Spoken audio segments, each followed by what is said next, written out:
My name is Lance Hayes. I am a composer. I'm also a lecturer and teacher. I got into game audio in about 2005 when I had gone to GDC, met a bunch of folks, came back to Seattle, started talking to everybody I knew that had anything to do with games or audio, and was lucky enough to hook up with a team that was working on some casual titles. So I started doing that in about 2005, kept working out from there. And then in 2008, I was contacted by Microsoft. Well, not contacted directly. I should say they put out a call for Forza Motorsport 3. They were looking for someone who could do electronic music as well as worked in games. And I applied, sent in my materials, and it turns out they'd been talking to about 15 composers, and they liked my work. They liked some of the demos I turned in. The fact that I was willing to work with FMod for the implementation of some of the UI sound design was a big plus, and that's where it all started.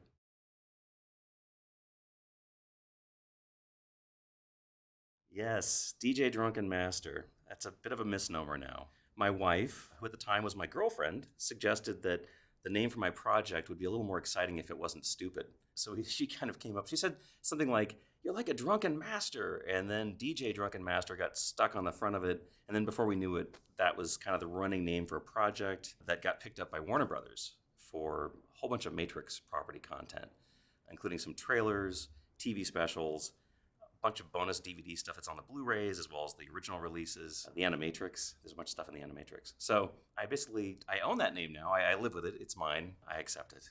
But as someone who changes diapers more than he gets drunk, I feel like it's a bit misleading.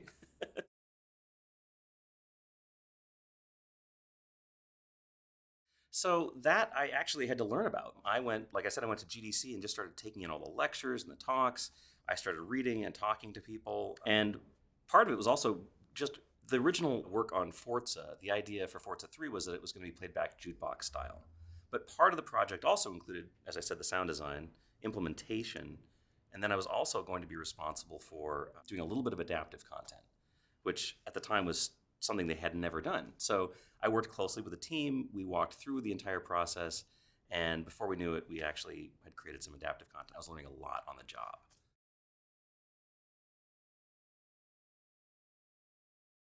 In that case, we were doing a horizontal remix style. So it was going to segue from one section to another as you played the game. Depending on where you were in the race, you would have a different stem of music playing. Adaptive content is where the music is being handled by the game engine and the audio engine. They're talking back and forth. The player is inputting their information at the same time, and it spits back a performance of the music in such a way that whatever the player is, wherever they are in the game or whatever section of the game they're in, getting scored very cinematically, or ideally cinematically, or possibly very directly. Sometimes, like Guy Whitmore's work on Peggle 2, where you have this one-to-one relationship. It's a fantastic, very, very direct approach. And there's everything in between. There's games where there may be like Fez or something like that for Disaster Piece, where the music is just playing.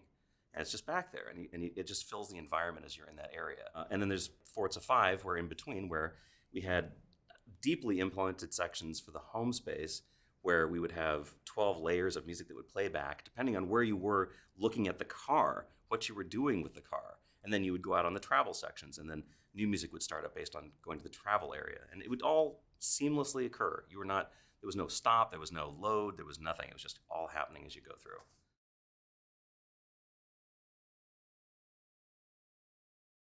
For the bigger projects, they're just so big. For Forza 5, there was someone whose entire job was implementation.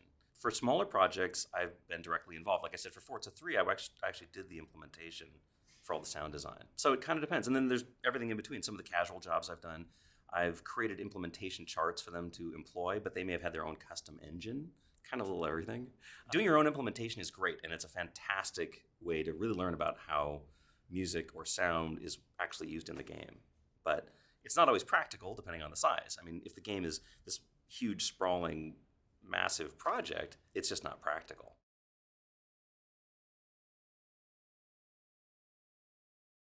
The last time I did sound design for Forza was Forza 4. I actually contributed to the UI sound design for that as well. Forza 5, the music timeline was so compressed, and we were doing so much work for that. I was composing 140 minutes of music in about 14 weeks. So I was doing about 2 minutes of music, up to 5 minutes of music a day, depending on where we were on the cycle. So there really wasn't for me to do anything else. It was just kind of a mad dash because of the day one release, because it was the launch title for the Xbox One. They just didn't have the latitude to have me do other projects. I came back after we were done with the music, and I did do sound design for the career videos. So all 60 of the career videos that are in Forza 5, I helped put together the sound design, edit the VO, and did all the 7.1 mixing for.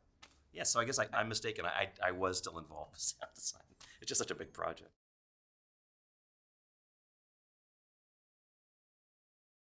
Absolutely. The big problem, obviously, with a game like Forza, and it's not a problem. It's just what the game is. Cars are king. The audio from the cars is a big part of how players respond to the game. It's their biggest feedback that they get, aside from the actual rumble of the joystick and the visuals, is the sound of the car and how it's performing. They have to be able to hear their cars for the most part. So for the music, we tried to pick a lot of bass and high content. We left the mid-range kind of not scooped out, not deliberately, but we didn't focus on a lot of brass. There's not a lot of, the choir is all female, which there's no choir in the race sections, but had there been, we took that into consideration. They would have been singing mostly alto, very high parts and things like that. So basically the string parts were mostly like a lot of low bass and cello and a lot of high violin stuff. And I tried to kind of keep it out of that middle range as much as possible.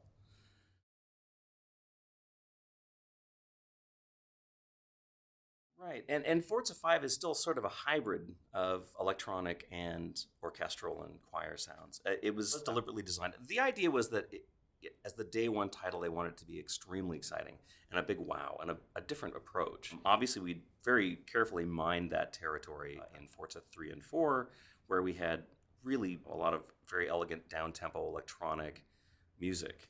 That they felt like was a great launch pad for Forza 5, but they wanted to add something that would just take it over the top. A full orchestra is a great way to do that. Plus, it allowed us to expand on the concepts of the Forza sound is essentially sort of this chilly, sort of a cool aesthetic, very showroom. And so for a lot of the string orchestra stuff, I didn't use vibrato. It's not romantic. It's more cool and a little bit more modern where possible. So we sort of try to take some of those same aesthetics and apply it to the orchestra and to the choir as much as possible.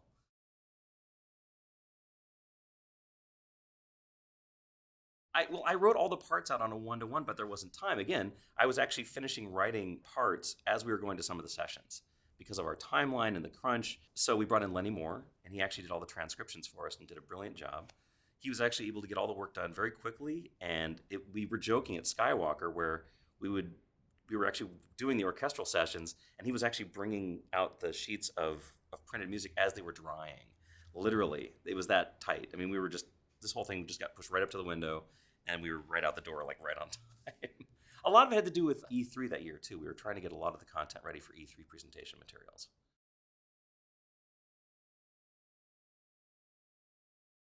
They're great. Paul Lipson actually put together our sessions for us. He was actually the music director on the project. He came over from Microsoft Studios and did this for us. Was unbelievably great at putting together a top-notch team in San Francisco. He put together so that was the Skywalker Strings with Leslie Ann Jones, who was working on that project over at Skywalker Sound. And then we had, at Avatar in New York, we had the New York Film Chorale. They were great singers. And in both cases, they pretty much got everything on the first or second take.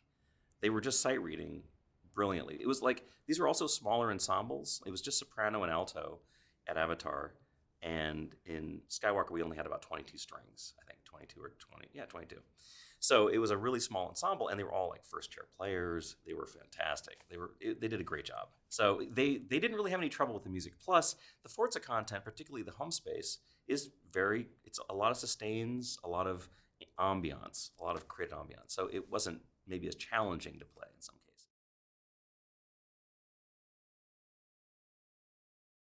Adaptive content, understanding how it works, getting over the hurdle of learning the difference between adaptive and linear composition. In my teaching work that I do for Pacific Northwest Film Scoring, most of the composers that come in that are getting their masters in film scoring have already scored films, indie films. Some of them actually worked on some slightly larger projects. Sometimes they've done a little game work, often for smaller titles, where they really just threw a couple of minutes of music over the fence. But the entire adaptive concept is very complex, and it takes a little bit of understanding.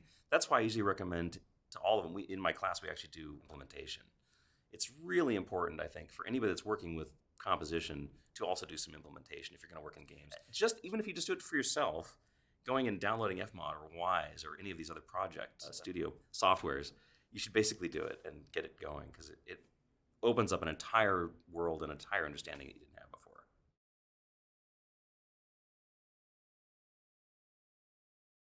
Well, just part of it's by doing. I think practically just going in and actually doing it is the easiest way. It's like it's one thing to describe peeling the orange. It's a whole other thing to sort of say we're going to start doing this adaptive project, and you're going to have 3 layers for intensity, and it's going to be a horizontal remix or a vertical remix, I should say. And we're going to do this. We're going to have 3 stems, and so we do a project like that, and they just get into it. I show them examples from existing titles. I'm partial to Red Dead Redemption. So I have lots of examples from Red Dead and how they ease through the different stems as they go through the different areas of the game, things like that. So I'll show them practical examples. We'll sit down and I bring in some of my stems from my projects and they can see how that all layers out. The light goes off pretty quickly. Getting into it and then learning how to loop things properly is another trick. There's a lot of time that gets spent working on that kind of.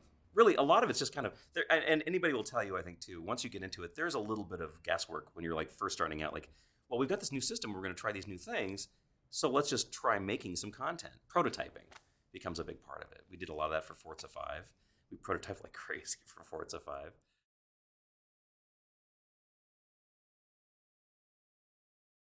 So basically, for the home space in Forza 5, we have 12 stems that are playing simultaneously. They're basically just playing constantly underneath the main mix, which you're only hearing maybe part of at any given moment. There are a few junctures where you hear almost everything, but I don't think you hear all of it at one time. So if you can imagine like in a DAW, when you're watching music playback, you might have a bunch of clips that are all playing at one time. Or a stem, say you have like guitar, bass, drums, percussion, synthesizers, and it's all just playing at one time and that makes up your track. Well, imagine taking out part of that and doing a remix, and so you have just the guitar playing, or you have just the drums playing, or you have the drums and the bass, or something like that. That's all it is. You're basically just sort of doing this, but you're doing it on a bigger scale with a lot more content and possibly over a lot longer period of time with many, many tracks. So it allows you to create different feels of intensity, and you can get very granular with it. I mean, you can have very subtle differences between different layers, or it can all be playing back and get very exciting.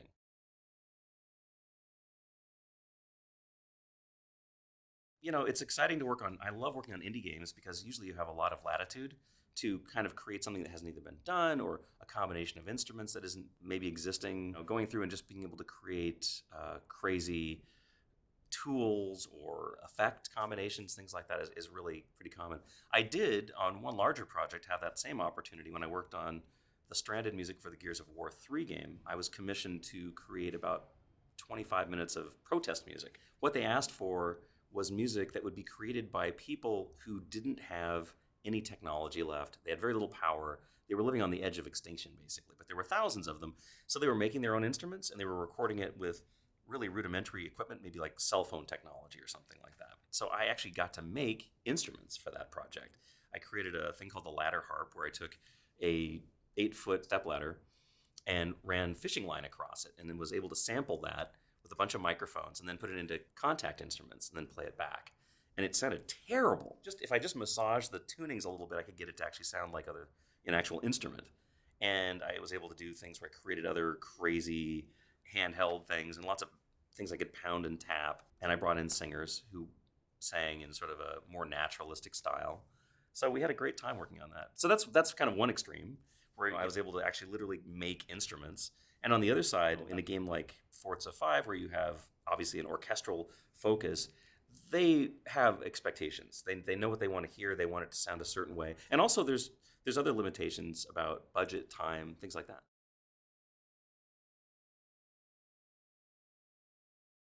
They're all different. I think the biggest difference I've noticed with working on smaller indie titles is that you have a lot more latitude to just sort of create assets that you feel will be the best that they can be. You also get some latitude based on the fact that they may not have an audio director. You might wind up actually being the de facto audio director, sound designer, and composer. So you get this kind of this fun, like, wow, I'm like a kid in a candy store. You get to do whatever you want, and just as long as it works and the principals are all happy with it, you can kind of go wild. And you get to do your own prototyping, you get to do your own testing. If you want to come back to the team and say, we could do something more elaborate with this, or do some adaptive content if you'd like, you're completely at will to do that. The larger the project gets, there's more oversight. It's a different set of challenges. It's equally exciting, especially on a game where you have deadlines and there's a fairly big budget involved. The expectation is that you've got to thread a needle at 1,000 miles an hour as you're going by, versus working on a project where you might have a year to write 10 minutes, 15 minutes of music or something like that. They're just different. They're very different experiences.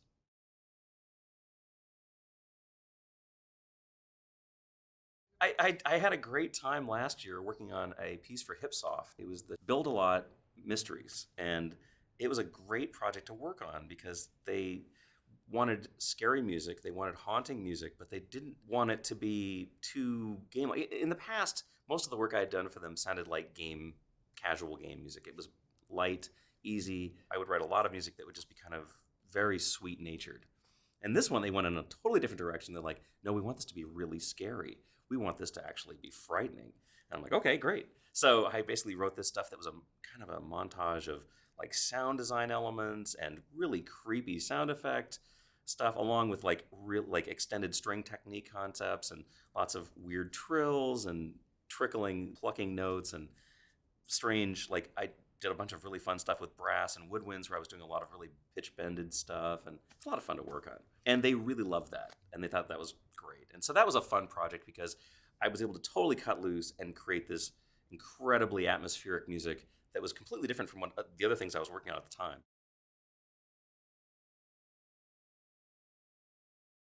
Here at Game Sound, I'm actually lecturing about, of all things, Forza. My role on the Forza series for the last 3 editions of the game, talking about some of my experiences with that, as well as what it means to try and maintain a certain aesthetic throughout an entire series, which is challenging, especially when it's changing shape and you've got new audio directors coming in and out, and a little bit of anecdotal information about my experiences in the game industry.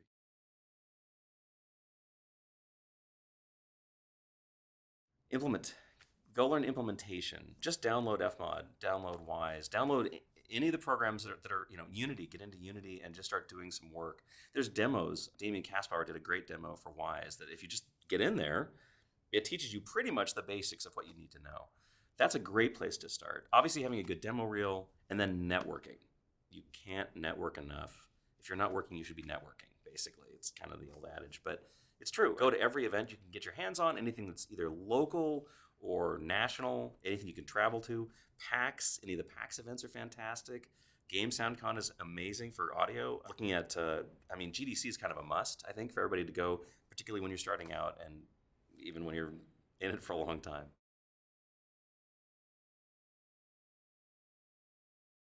Well, I'm very excited to be, here talking to you for the Beep film. This is very exciting. I have nothing I can actually talk about right now.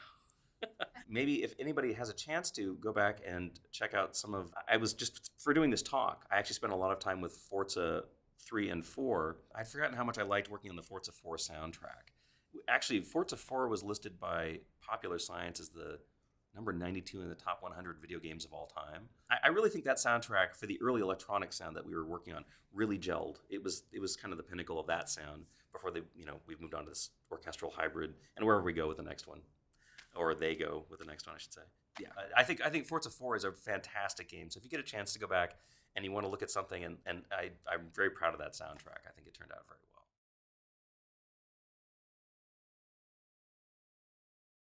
Yeah, it's been mixed but positive. I think it's a bit of a stretch for some people who were expecting the in-game music to be, say, licensed drum and bass or something like that. But I think for the truly significant portion of the fans, the race music is one of those things where they want it to either just help them identify where they are in the race, or they're focused on the car engines. So the rest of it feels like they really liked the home space music and the travel and all that, and it gives it a very cinematic flavor it never had before. So I think there's generally a very positive feel about that. Some people miss the electronic content that I had created in the previous couple of editions, but there's always the future, so who knows?